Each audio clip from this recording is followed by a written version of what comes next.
Assalamualaikum warahmatullahi wabarakatuh. Perkenalkan nama saya Muhammad Arif Putra dari kelas 3. Di sini saya akan menjelaskan terkait klasifikasi makhluk hidup. Di sini saya akan menjelaskan 4 jenis klasifikasi makhluk hidup. Pertama ada Monera. Monera adalah salah satu organisme prokariotik dan termasuk ke dalam jenis organisme prokariotik tertua di muka bumi. Untuk klasifikasinya dibagi menjadi dua, yang pertama ada Archaebacteria dan yang kedua ada Eubacteria. Pertama ada Archaebacteria. Archaebacteria memiliki ciri-ciri yaitu dapat hidup di berbagai tempat yang ekstrim, lalu memiliki 3 jenis. Yang pertama ada Metahonogen, yang kedua ada Halophil ekstrim, yang ketiga ada Thermophil ekstrim. Metahonogen dapat menghasilkan biogas, untuk halophil ekstrim dapat menghasilkan pigmen karotenoid, dan untuk thermophil ekstrim dapat menghasilkan biodiesel. Selanjutnya ada Eubacteria. Eubacteria memiliki ciri-ciri yaitu dapat hidup di mana saja, yang dimana kita dapat menemuinya di darat, di udara, di air, dan di tubuh manusia. Ada Spirochaeta, Chlamydia, bakteri Gram, Cyanobacteria, dan Proteobacteria. Satu peranannya yaitu bakteri Salmonella, yang dimana bakteri Salmonella ini yang dapat menyebabkan penyakit tipes. Kedua ada Protista. Protista adalah organisme eukariotik pertama dan paling sederhana dan termasuk ke dalam organisme prokariotik tertua. Klasifikasinya dibagi menjadi 3, yaitu Protista mirip hewan, Protista mirip jamur, dan Protista mirip tumbuhan.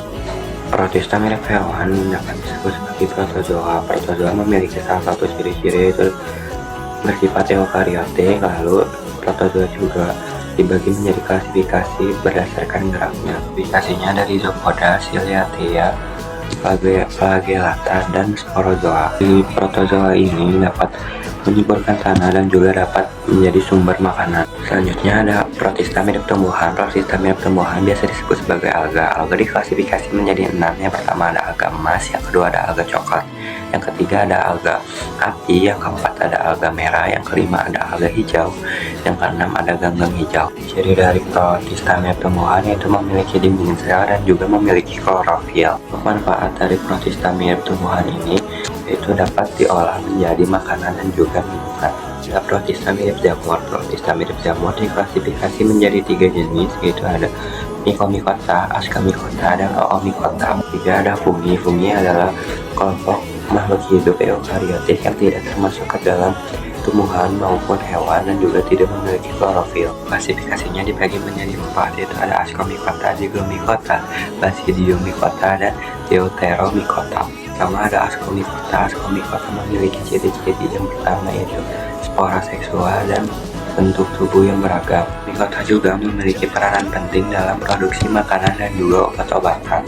Selanjutnya ada ciri-ciri dari Basidiomycota yaitu bereproduksi secara aksesual dan memiliki tubuh buah yang mudah terlihat, serta memiliki peranan yaitu dapat dimakan dan memiliki sumber protein yang baik. Akhir ada ciri-ciri dari Deuteromycota yaitu reproduksi secara seksual dan memiliki peranan yaitu mengurai limbah organik. Dan yang terakhir ada Plantae. Plantae adalah organisme multiseluler yang memiliki dinding sel dan juga klorofil. Untuk klasifikasinya dibagi menjadi 3, yaitu ada lumut, paku, dan tumbuhan berbiji. Lumut dibagi menjadi 3, ada lumut hati, lumut daun, dan lumut tanduk. Yang pertama ada lumut daun. Lumut daun memiliki peranan penting dalam ekosistem, yaitu dapat sebagai penyerap air dan menjaga kelembapan. Yang kedua ada lumut tanduk. Lumut tanduk memiliki peranan yang pertama sebagai penyimpan karbon dan juga penyedia nutrisi. Dan yang terakhir ada lumut hati. Lumut hati memiliki peranan sebagai indikator ekosistem. Selanjutnya ada paku. Paku dibagi menjadi 4 klasifikasi. Yang pertama ada paku kawat, yang kedua ada paku purba, yang ketiga ada paku ekor kuda, yang keempat ada paku sejati. Tumbuhan kawat memiliki ciri-ciri ukurannya yang relatif kecil dan tidak memiliki bunga dan buah. Selanjutnya ada ciri-ciri dari paku purba. Ciri-cirinya yaitu bentuknya spiral apabila saat masih muda dan biasanya cenderung tinggal di tempat yang lebih lembab. Selanjutnya ada ciri-ciri dari paku ekor kuda yang bentuknya seperti ekor kuda dan daunnya berbentuk kawat. Terakhir ada paku sejati yang memiliki ciri-ciri yaitu daun muda menggulung. Dan yang terakhir ada tumbuhan berbiji, yang dimana klasifikasinya dibagi menjadi 2, yaitu Gymnospermae dan Angiospermae. Ciri-ciri dari gimnosperma: yang pertama, biji terbuka; yang kedua, akar tunggang; yang ketiga, batang tegar; yang keempat, daun kaku. Manfaat dari gimnosperma: yang pertama, dapat dijadikan bahan baku kayu; yang kedua, dapat dijadikan tanaman hias; yang ketiga, dapat dijadikan bahan industri. Selanjutnya ada ciri-ciri dari angiosperma: yang pertama, biji tertutup; yang kedua, memiliki bunga; yang ketiga, memiliki buah; yang keempat, bentuknya beragam. Ada peranan dari angiosperma: yang pertama, bahan baku makanan, bahan industri, dan obat-obatan. Monokotil adalah tumbuhan dengan satu kotyledon, sedangkan dikotil adalah tumbuhan dengan dua kotyledon.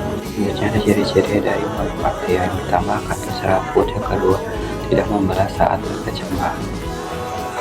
Selanjutnya ada ciri-ciri dari dikotil: yang pertama, buah memiliki biji yang terbungkus oleh daging; yang kedua, memiliki pertumbuhan sekunder. Sekian video yang bisa saya terangkan. Mohon maaf apabila ada kesalahan. Wassalamualaikum warahmatullahi wabarakatuh.